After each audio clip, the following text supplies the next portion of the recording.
안녕하세요. 마틀다입니다. 오늘도 이어서 하느님이시요 사람이신 그리스도이시 읽어드리겠습니다. 책과 저자 소개가 궁금하신 분은 동영상 아래를 참고하세요. 공생활 둘째 해 14장 예수께서 가이사리아 항구에 가셔서 겔리선 노예들에게 말씀하신다. 겔리선은 옛날에 노예나 죄수들을 시켜 노를 적게 하던 돛담배를 말합니다. 예수께서 크고 꽤 아름다운 광장 한가운데 계시다. 그 광장에서 해변까지 매우 넓은 길이 나 있다. 바로 조금 전에 겔리선 한 척이 항구를 떠나 바람과 노에 밀려 바다로 나간다.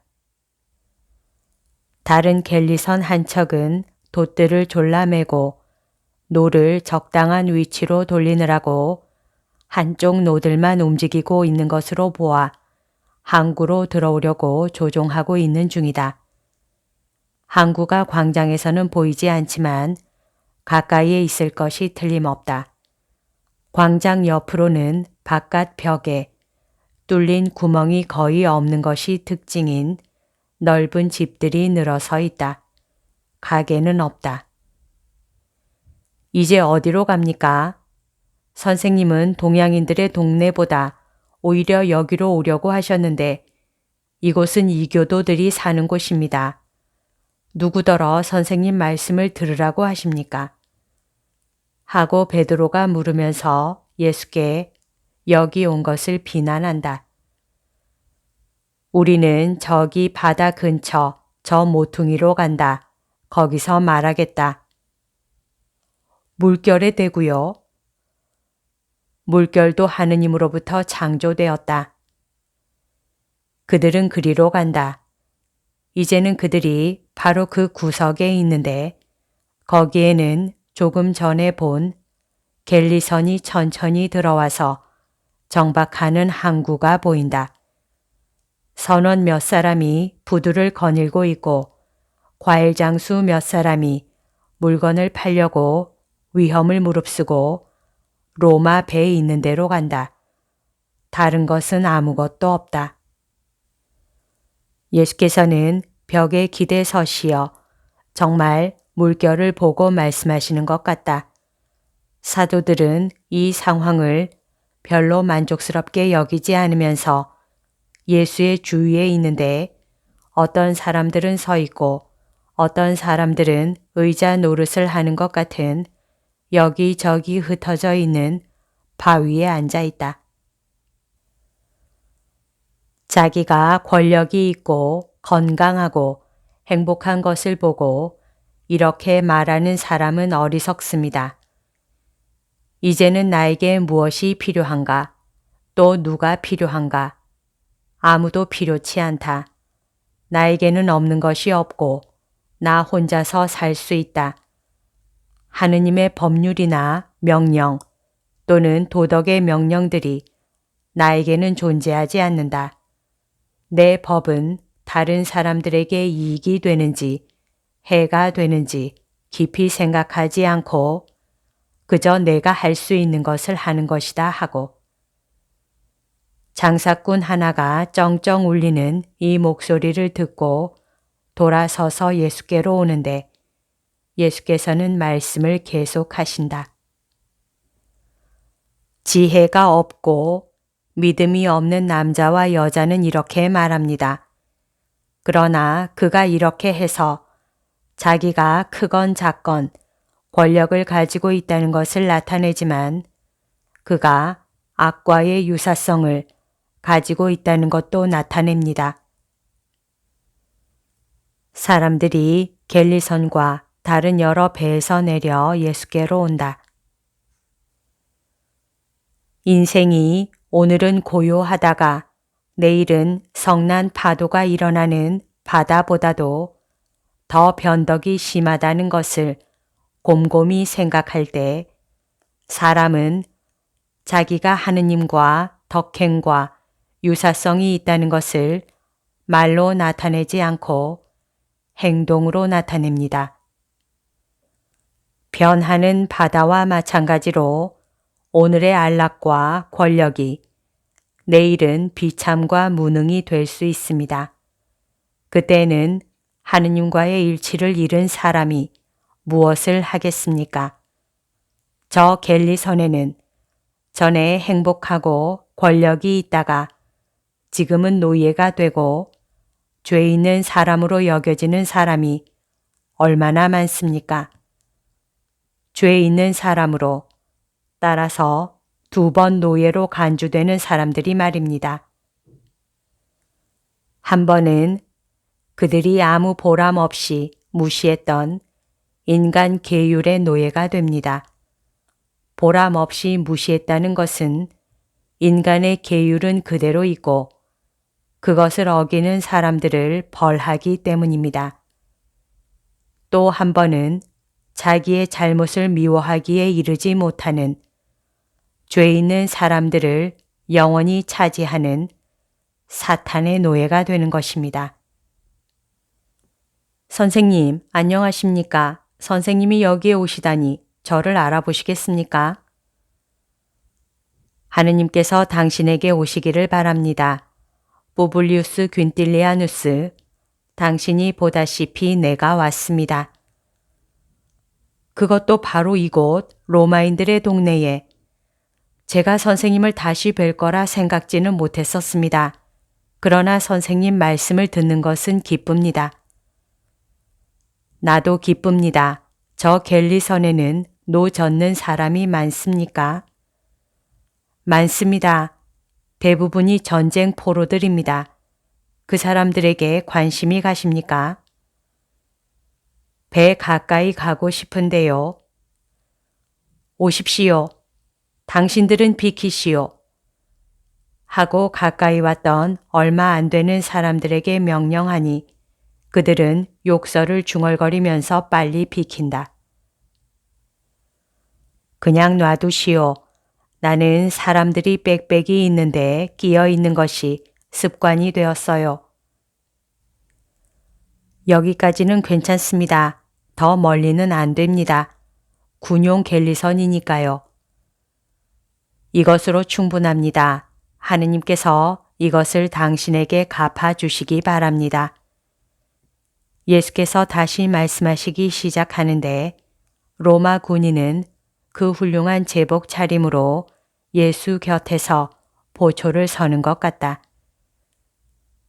비통한 사건의 결과로 노예가 된 여러분, 즉 한 번만 노예가 된 여러분, 일평생을 노예로 있을 여러분, 그러나 그들의 사슬 위에 떨어지는 눈물 한 방울 한 방울, 그의 살에 고통의 흔적을 남기는 매 한 대 한 대가 그들의 수갑을 풀어주고 죽지 않는 어떤 것을 꾸며주며 마침내 그들에게 하느님의 평화를 열어줍니다.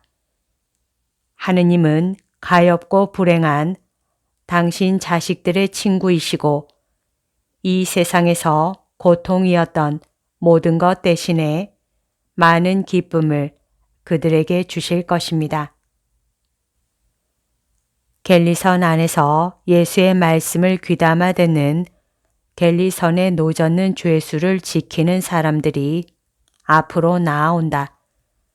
물론 갤리선에 노젓는 죄수들은 그들 중에 끼어 있지 않다. 그러나 노들이 나온 구멍들을 통해서 예수의 힘있는 목소리가 그들에게까지 오는 것을 들을 것이 틀림없다. 예수의 목소리는 물이 빠져나가는 이 시간에 조용한 공기 속으로 퍼진다. 귄틸리아누스는 어떤 병사가 불러서 떠나갔다. 나는 하느님께서 사랑하시는 저 불행한 사람들에게 그들의 고통을 잘 참아받아서 그 고통이 다만 갤리선과 인생의 사슬을 더 빨리 끊는 불꽃이 되게 해서 인생이라는 이 보잘것없는 하루를 하느님을 갈망함으로써 태워버리라고 말하고 싶습니다.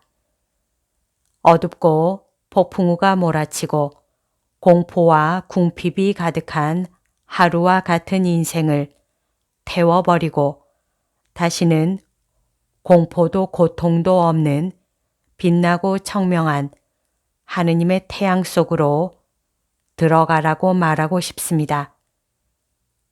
비통한 운명의 희생자들이여, 여러분의 고통 중에서 착하게 살 줄 알고 하느님을 갈망하기만 하면 천국의 크나큰 평화와 무한한 자유 속에 들어갈 것입니다.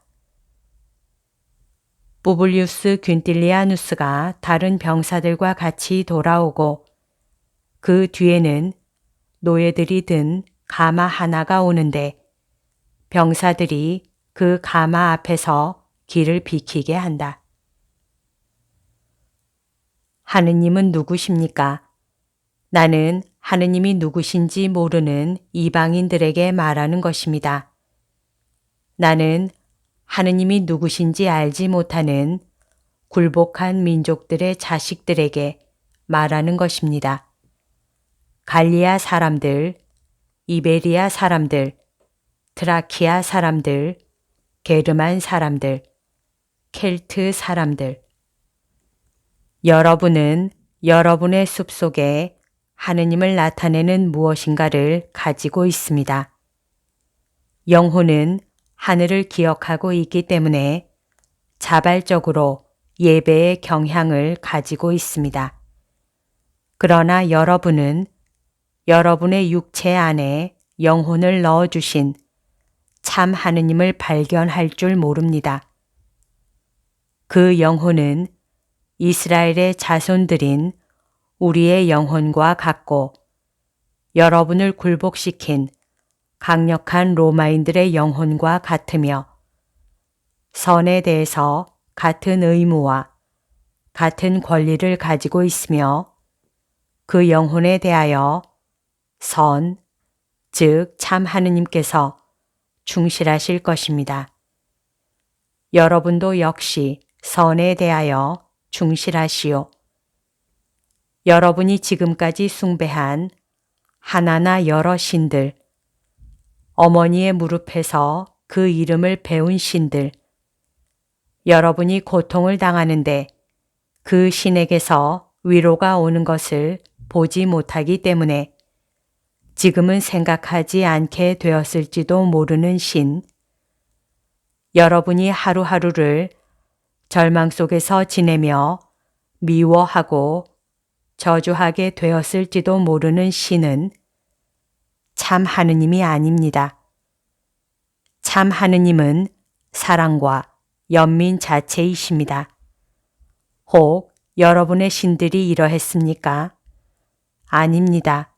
그 신들은 냉혹, 잔인성, 거짓말, 위선, 악습, 도둑질, 바로 그것이었습니다. 그리고 이제는 사랑을 받으리라는 바람과 이렇게 많은 고통을 당한 뒤에는 쉬게 된다는 확신이라는 최소의 위안도 없이 여러분을 내버려 둡니다. 여러분의 신들은 존재하지 않기 때문에 이렇게 되는 것입니다. 그러나 하느님, 사랑이시요 연민이신 하느님, 그분이 존재하신다고 내가 확실히 말하는 하느님은 하늘과 바다와 산과 숲을과 나무와 꽃과 짐승과 사람을 만드신 분이십니다. 승리한 사람의 마음에 이 세상의 불쌍한 사람들에 대하여 당신의 연민과 사랑과 비슷한 연민과 사랑을 넣어주시는 분이십니다.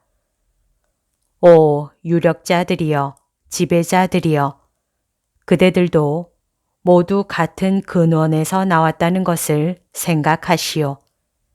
불행하게도 그대들의 소나귀에 들어온 사람들에게 악착스럽게 굴지 말고 잘못을 하나 저지른 탓으로 갤리선의 걸상에 붙들어 메어지게 된 사람들에 대하여 인정을 베푸시오.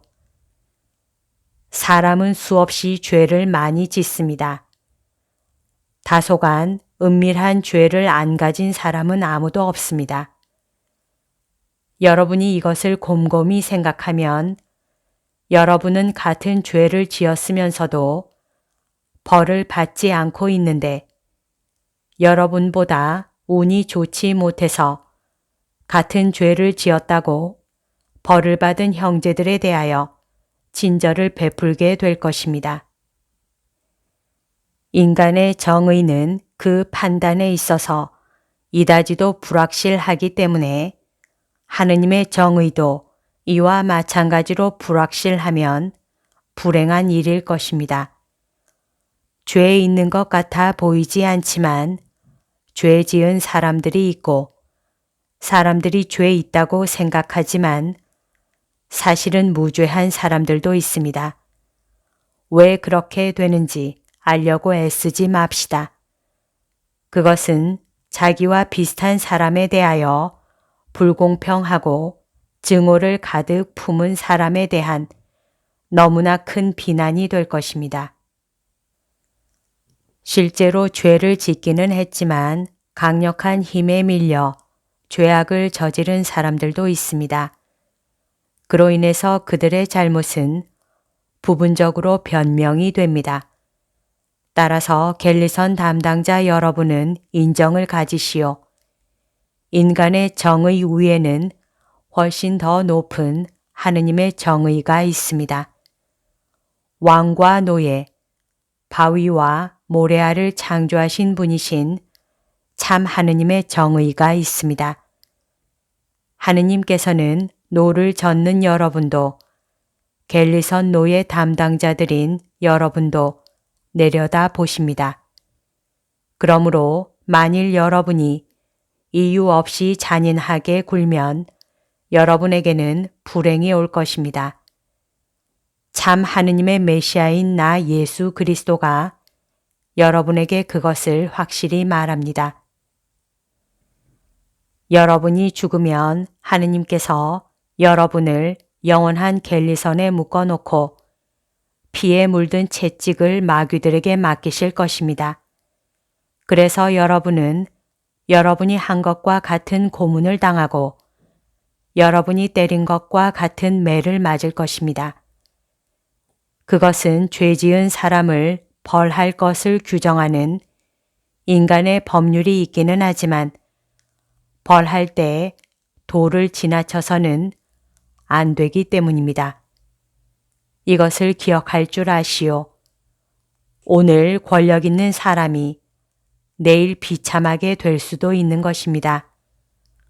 오직 하느님만이 영원하십니다. 나는 사람들의 마음을 바꾸고 싶습니다.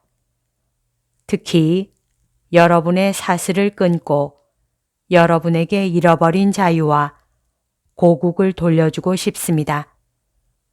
그러나 갤리선의 노예인 형제 여러분, 비록 여러분이 내 얼굴은 보지 못하지만 나는 여러분의 마음과 그 마음의 모든 상처를 모르지 않습니다.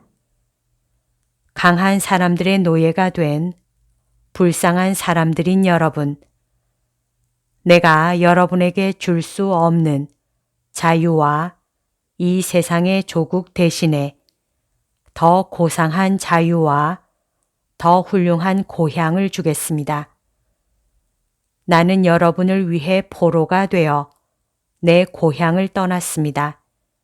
그리고 여러분을 구제하기 위하여 나 자신을 바치겠습니다. 여러분을 위해서, 즉 사람들이 여러분을 그렇게 부르는 것처럼 이 세상의 치욕이 아니고 오히려 가혹한 전쟁과 준엄한 재판에서 알맞은 정도를 잊어버린 사람들의 수치가 되는 여러분을 위해서도 이 세상에 새로운 계율을 세워놓겠고 하늘에는 즐거운 거처를 만들어 놓겠습니다. 울고 있는 하느님의 아들들이여, 내 이름을 기억하시오. 이것은 벗의 이름입니다. 여러분이 형벌을 받는 중에 이 이름을 부르시오. 만일 여러분이 나를 사랑하면 비록 이 세상에서는 우리가 서로 보는 일이 없더라도 여러분이 나를 차지하리라는 것을 확실히 믿으시오. 나는 여러분의 친구인 구세주 예수 그리스도입니다. 참 하느님의 이름으로 나는 여러분을 위로합니다. 평화가 빨리 여러분에게 오기를 바랍니다. 대부분이 로마인인 군중이 예수 주위에 모여들었다. 예수의 새로운 사상에 모든 사람이 놀랐다. 아이고, 선생님은 저에게 새로운 일들을 생각하게 하셨습니다. 그것을 생각한 적은 이제껏 없었지만 그것이 진리라는 것을 느낍니다. 부블리우스 균틸리아누스는 생각에 잠기기도 하고 감격도 하면서 예수를 쳐다본다. 여보시오, 사실이 이렇습니다. 만일 사람이 깊이 생각한다면 절대로 죄를 짓게 되지 않을 것입니다. 아이고, 아이고 기막힌 말씀입니다. 이 말씀을 기억해야 하겠습니다. 만일 사람이 깊이 생각하면 이라고 말씀하셨지요. 그러면 절대로 죄를 짓게 되지 않을 것이라고. 아니, 그건 사실입니다. 아이고, 선생님은 당신이 얼마나 위대하신지 아십니까? 그렇게 되기를 원하는 사람은 누구나 하느님과 결합해 있기만 하면 나처럼 될 수 있을 것입니다. 로마인은 점점 더 감탄하는 아이고 소리를 연발한다. 그러나 예수께서 그에게 이렇게 말씀하신다. 내가 저 갤리선 노예들에게 위안을 주어도 되겠습니까? 나는 돈이 있습니다. 내가 그들을 사랑한다는 것을 그들이 알도록 과일 한 개에 사탕 한 알이라도 그걸 이리 주십시오. 제가 그렇게 할 수 있습니다. 게다가 저기에 큰 권한을 가지고 있는 부인이 있으니 그분께 물어보겠습니다. 부블리우스는 가마 있는 쪽으로 가서 겨우 벙싯 벌어진 커튼 근처에서 말한다. 그러고는 돌아와서 이렇게 말한다. 저는 정권을 받았습니다. 간수들이 악용을 하지 못하게 나누어 주는 것을 가서 감시하겠습니다. 그리고 이것은 로마 제국의 군인이 전쟁 포로인 노예들에 대해서 동정을 베푸는 유일한 경우가 될 것입니다. 첫 번째이지 오직 한 번만 있을 것은 아닙니다. 노예가 없어지는 날이 언젠가 올 것입니다. 그러나 먼저 내 제자들이 갤리선 죄수들과 노예들 가운데 내려가서 그들을 형제라고 부를 것입니다. 아이고, 소리가 또 한바탕 조용한 공기를 뚫고 지나간다. 그동안 부블리우스는 갤리선 노예들을 위하여 과일과 포도주가 넉넉히 마련되기를 기다린다. 그러고는 갤리선에 올라가기 전에 예수의 귀에 대고 말한다. 저 안에는 클라우디아 프로꿀라가 있습니다. 그 부인이 선생님의 말씀을 더 듣고 싶어 합니다. 그러나 우선 선생님께 무엇인가를 청하고 싶어 합니다. 가 보십시오. 예수께서는 가마 쪽으로 가신다. 선생님, 안녕하세요. 커튼이 겨우 벌어지면서 30대의 아름다운 여자가 보인다. 지혜의 갈망이 부인에게 가기를 바랍니다. 선생님은 영혼이 하늘을 기억한다고 말씀하셨지요. 그리고 우리 안에 있다고 말씀하셨지요. 그러면 우리 안에 있다고 말씀하신 그것이 영원합니까? 영원합니다. 그렇기 때문에 그것이 하느님을, 자기를 창조하신 하느님을 기억하는 것입니다. 영혼이란 어떤 것입니까? 영혼은 참으로 인간을 고귀하게 만드는 것입니다. 당신은 글라우디아 일족 출신이라는 것을 자랑으로 삼고 있지요. 사람은 하느님의 집안에 속해 있기 때문에 그보다 더한 것을 가지고 있습니다. 당신은 글라우디아 씨족의 피를 가지고 있습니다. 기원이 있고 또 끝이 있을 권력이 있는 가문입니다. 그런데 사람에게는 영혼을 통해서 하느님의 피가 있습니다. 그것은 영혼이 인간의 창조주이신 영원하시고 강력하시고 거룩하신 하느님의 신령한 피이기 때문입니다. 하느님은 지극히 순수한 영이시니까요. 그러므로 사람은 그에게 있는 영혼으로 영원하고 강력하고 거룩합니다. 그리고 이 영혼은 하느님과 결합해 있는 한 살아 있습니다. 저는 이교도입니다. 그러니까 제게는 영혼이 없군요. 당신에게도 영혼이 있습니다. 다만 그 영혼이 혼수 상태에 빠져 있을 뿐입니다. 영혼을 깨워 진리와 생명에 눈뜨게 하시오. 선생님, 안녕히 계십시오. 정의가 당신의 마음을 끌기를 바랍니다. 안녕히 가시오. 너희들이 보다시피 여기에도 청중이 있었다. 하고 예수께서 제자들에게 말씀하신다. 그렇습니다. 그러나 로마인을 빼놓고는 누가 선생님의 말씀을 알아들었겠습니까? 그들은 야만인인데요. 누가 알아들었겠느냐고? 모두 다 알아들었다. 평화가 그들에게 있다.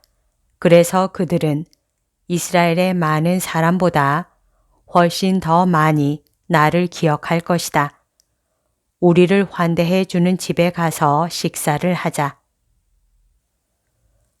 선생님, 저 여자는 선생님이 저 병자를 고쳐주신 날 제게 말을 한 바로 그 여자입니다. 저는 그 여자를 보고 알아보았습니다. 하고 요한이 말한다. 그러니까 이곳에도 우리를 기다리는 사람이 있었다는 것을 너희도 알겠구나. 그러나 너희들이 매우 만족스러워 보이지는 않는다. 내가 이스라엘을 위해서만 오지 않고 모든 민족을 위하여 왔으며 또 너희를 준비시킨 것도 모든 민족을 위해서라는 것을 너희들에게 믿게 할 그날은 내가 많은 일을 한 것이 될 것이다. 그러니까 잘 들어두어라. 너희 선생에게서 오는 것은 무엇이든지 기억해 두어라. 아무리 하찮은 사실이라도 언젠가 사도직을 위한 하나의 준칙이 되지 않을 것은 하나도 없다. 아무도 대답하지 않는다. 그래서 예수께서는 연민 가득한 서글픈 미소를 지으신다. 오늘 아침에는 예수님이 나에게도 미소를 보여주셨다. 나는 너무도 낭망했기 때문에 여러 가지 일로 인해서 울기 시작했다. 글을 쓰는 데서 오는 피로, 그것도 하느님에게서 오는 그 많은 인자와 작은 요한. 작은 요한은 마리아 발도르타의 애칭입니다. 작은 요한에게 있어서의 그 많은 피로가 아주 쓸데없는 것이라는 확신을 가지고 글을 쓰는 데서 오는 피로가 그중 작은 일도 아니었다. 그래서 울면서 선생님을 불렀다. 그리고 선생님은 친절하게도 나만을 위해서 오셨기 때문에 내 생각을 선생님께 말씀드렸다. 예수님은 어깨를 들썩하셨다. 그것은 이와 같은 뜻이었다. 세상과 세상이 말하는 이야기들을 내버려 두어라. 그리고 나를 쓰다듬어 주시면서 말씀하셨다. 아니 뭐라고? 나를 더 이상 도와주고 싶지 않다고? 세상이 내 말을 알고자 하지 않는다고? 그러면 내가 그 이야기들을 충실한 마음을 가진 사람에게 되풀이해 말하는 데서 느끼는 기쁨과 내가 그 이야기들을 듣는 데서 느끼는 기쁨을 위해서 우리 서로 이야기하자꾸나. 사도직에서 오는 권태, 어떤 일보다도 더 견디기 어려운 권태, 그것들이 가장 청명한 나를 어둡게 하고 가장 맛있는 음식을 아주 쓰게 만든다. 모든 것이 재와 진흙이 되고 메스껍고 쓰게 된다. 그러나 나의 영혼아, 이것이 우리가 가지고 있는 것을 못 가졌기 때문에 죽어가는 속인들의 권태와 의심과 비참의 무거운 짐을 우리가 대신 지는 시간이다. 이것이 우리가 더 행동하는 시간이다. 이 말은 작년에도 벌써 너에게 했었다. 세상을 잠그는 모든 것에 잠긴, 즉 사탄이 보내서 세상이 빠져 죽는 물결에 잠긴 영혼이 이렇게 해서 뭘 하나 하고 자문한다. 그러나 그의 하느님과 함께 십자가에 못 박힌 영혼은 물에 빠져 죽지 않는다. 잠시 동안은 빛을 잃고 영적인 권태의 메스꺼운 물속에 삼켜지지만 그런 다음에는 더 싱싱하고 더 아름답게 되어 빠져나온다. 내가 말하는 나는 이제 아무짝에도 소용없어 하는 말은 이 권태의 결과이다. 너는 이제 아무짝에도 소용이 안 된다는 것이다. 그러나 나는 항상 나이고 그러니까 너는 항상 대변자로서의 너의 역할을 훌륭하게 할 것이다. 물론 만일 나의 선물을 무겁고 매우 귀중한 보석 모양으로 인색하게 땅에 묻든가 조심성 없이 쓰든가 하는 것을 내가 본다든지 또는 사람들의 악의로 인해서 어떤 경우에는 그 선물과 그 선물이 거쳐서 오는 사람을 보호하기 위해 어떤 보증을 해야 하는데 게을러서 그런 보증으로 보호하려고 힘쓰지 않는다든지 하는 것을 내가 보게 되면 나는 이젠 그만이다 하는 말을 할 것이다. 그리고 이번에는 이 말을 돌이킬 수 없는 말이 될 것이다. 오늘은 꼭 소나기를 맞은 작은 꽃과 같은 내 작은 영혼을 빼놓고는 모든 사람에게 이 말로 충분하다. 그래, 이 애무를 받으면서도 내가 너를 사랑한다는 것을 의심할 수 있느냐? 자, 내가 전시에도 나를 도와주었으니 지금도 또 도와다오. 할 일이 정말 많다. 그래서 나는 내 예수님이 긴 손으로 나를 쓰다듬어 주시고 지극히 다정스러운 미소를 보내시는 가운데 진정되었다. 예수님은 나만을 위해서 오실 때는 항상 그러시는 것처럼 흰옷을 입고 계셨다.